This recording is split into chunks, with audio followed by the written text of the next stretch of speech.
And next up we have Dungeoneer, The Weight of It All, a LitRPG fantasy adventure written by J.J. Thorne. This is the second book in the series. It is 318 pages, $1.99. It's available on Kindle Unlimited. Here is the author's description. With new knowledge, training, and practice under his belt, Terrence's rank 1's abilities will be put to the test against the monsters in his path.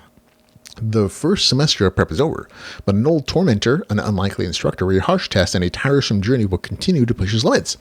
Can Terrence overcome them all? Will he buckle, and can the stress push him to rank up? Elsewhere, Uncle Tom and his Dungeoneering team find something unexpected in the dungeon. After months of fighting, they are ready to earn a profit from their toils.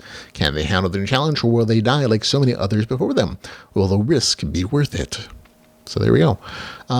This is another serial slice of life story in the series, most of which still takes place in the Magical Academy. So if you read book 1, that storyline completely continues. Again, there are secondary point of view storylines going along with the serial nature of things, which is also mentioned in the novel description.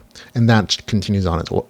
I found that to be a little bit distracting. So I was hoping, again, the story to focus on the characters that I consider the main characters in the series, instead of this like secondary story that kind of seemed to exist just to give you action. But it is what it is. The action of the story still continues for overall, even if it's mostly just from that third party group. The story and the main character and his friends are mostly taking classes, training their powers. They do go on a bit of adventure of their own, which is nice to see, at least that they did something. There is an actual bit of leveling this time around, so I'm like, yay, finally. I think that was probably my biggest issue with the RPG mechanics in book number 1, was that, the main character's powers progress by percentages, but he doesn't actually level or get like new powers to play around with. And instead, he's really just, for most of the story, kind of learning about all these Magical Academy things, like knowledge, practicing dungeoning classes, almost doing this cultivation-esque aspect of using magic. But his real powers are just, look at that thing. I know what that weight is. Look, there's a notification button. And that's all it was in book number 1. And it never progressed past that. And in book 2, it actually progressed past that, at least eventually. Eventually does. And the progression is exactly what you thought it was. I won't spoil it for you, but it's like, that's not a surprise, but at least there is some RPG progression. So there is that.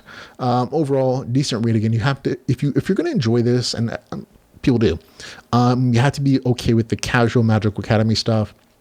You have to be okay with this essentially being a serial story that's just doesn't necessarily have like this finite, 3-point arc. There's not necessarily a middle, beginning, and ending arc plan for this. It really is just you're following the main character as he continues on his Magical Academy journey, and eventually goes on a Dungeoneering quest, essentially.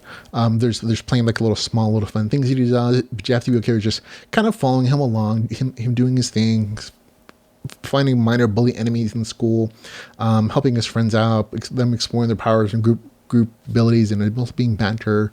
There is action in the story, again, mostly from that third party perspective of following like a more advanced player who's going on his own little adventures. So the action does exist in the story, but it isn't necessarily mostly from the main character. So if you're okay with those things, you're okay with that serialized kind of slice of life nature of the story, you're gonna like this. And for me, I did as well. I still had a good time with it, but I'm okay with that kind of story. So if you need like a 3-4 arc structure that has like really finite goals and stakes that are like world ending, that doesn't exist here. It's really just a slice of life, Magical Academy stuff for the most part, and sometimes RPG progression. In this case, there was some. So for me, get a score again 7.4 out of 10, just slightly below average, like middle of the road goodness, because again, issues slightly, but for as long as you like slice of life and Magical Academy, I think you'll enjoy this still. That's Dungeoneer, The Weight of It All, a LitRPG fantasy adventure.